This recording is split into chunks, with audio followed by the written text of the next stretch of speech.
மனுஷனுக்கு இந்த பிராண காற்று செல்லில் 9 நவகிரகங்கள் மேலே இருக்கிற மாதிரி நம்மளுடைய மூளையிலையும் 9 செல்கள் இருக்குது.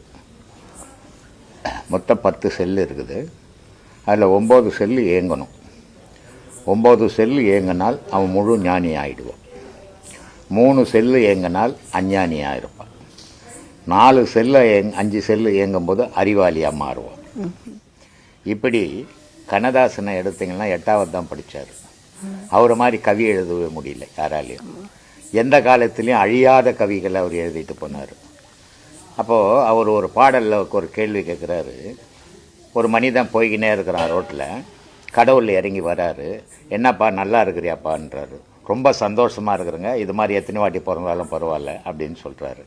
கடவுள் கேட்டுக்கின்னு இன்னும் கொஞ்சம் தூரம் போகிறாரு. இன்னொரு மனிதன் வர்றாரு.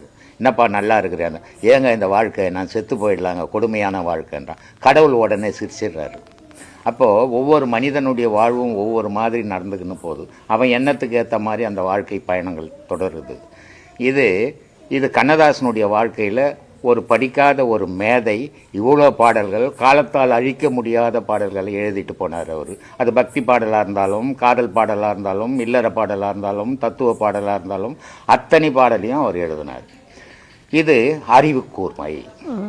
அப்போ இந்த 3 செல் சராசரி மனுஷன்றதை 5 செல் இயங்குது அவருக்கு.